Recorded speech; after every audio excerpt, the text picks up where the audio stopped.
ប្រិយមិត្តស័ព្ទជាទីមេត្រីលោកដូណាល់ត្រាំប្រកាសថាសង្គ្រាមនៅអ៊ីរ៉ង់ជិតចប់ហើយ10ថ្ងៃក្រោយសង្គ្រាមនៅតំបន់ដើមបូព៌ាបានផ្ទុះឡើងលោកដូណាល់ត្រាំបានធ្វើសន្និសីទកាសែតជាលើកទី1កាលពីថ្ងៃទី9ខែមីនាម្សិលមិញលោកប្រធានាធិបតីអាមេរិកបានអះអាងប្រាប់អ្នកកាសែតថាសង្គ្រាមនៅអ៊ីរ៉ង់បានឈានចូលដល់ដំណាក់កាលចុងក្រោយជិតចប់នៅក្នុងពេលឆាប់ៗនេះហើយតែជាមួយគ្នានេះលោកដូណាល់ត្រាំបានគម្រាមថាបើអ៊ីរ៉ង់បន្តបិទគប់ការដឹកជញ្ជូនប្រេងនៅច្រកសមុទ្រអ៊ឺមូសនោះអាមេរិកនឹងវាយឲ្យខ្លាំងលើសនេះ20ដង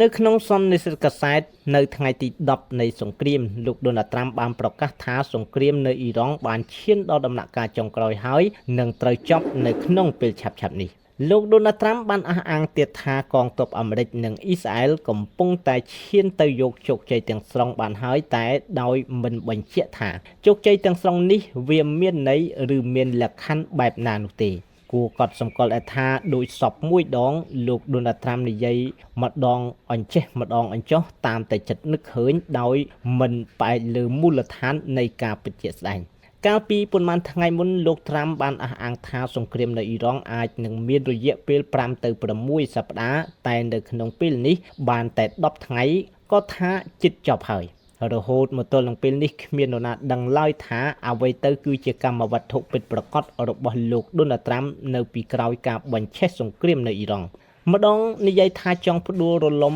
របបផ្ដាច់ការអ៊ីស្លាមអ៊ីរ៉ង់ដឹកនាំដោយពួកមូឡាម្ដងថាចង់ចរចាជាមួយរបបនេះដើម្បីរុះរើចោលទាំងស្រុងនៅកម្មវិធីនុយក្លេអ៊ែរតើសម្ដីចុងក្រោយរបស់លោកដូណាល់ត្រាំនេះកំពុងបញ្ជាក់ថាលោកដូណាល់ត្រាំ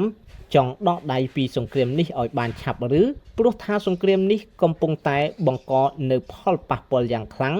មកលើក្រមប្រទេសសម្ព័ន្ធមិត្តអាមេរិកនៅដើមបូព៌ានិងធ្វើឲ្យដួលរលំទីផ្សារប្រេងពិភពលោកយ៉ាងណាមិញគ្រាន់តែលោកដូណាល់ត្រាំប្រកាសថាសង្គ្រាមជិតចប់តម្លៃប្រេងឆៅបានធ្លាក់ចុះមួយរំពេចដល់ទៅ 10% មកនៅត្រឹម$90នៅក្នុងមួយធុងបារ៉ែលឆ្លើយតបទៅនឹងសន្និសីទកាសែតរបស់លោកដូណាល់ត្រាំលោកអាបាសអារ៉ាឈីរដ្ឋមន្ត្រីការបរទេសអ៊ីរ៉ង់បានថ្លែងតាមកញ្ចក់ទូរទស្សន៍ PBS ថា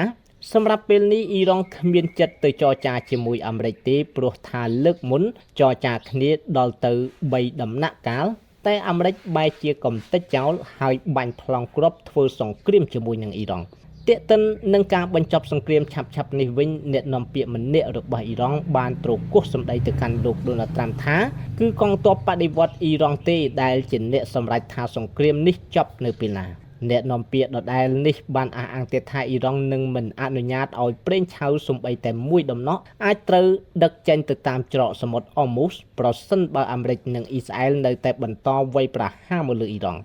នៅលើបណ្ដាញសង្គម True Social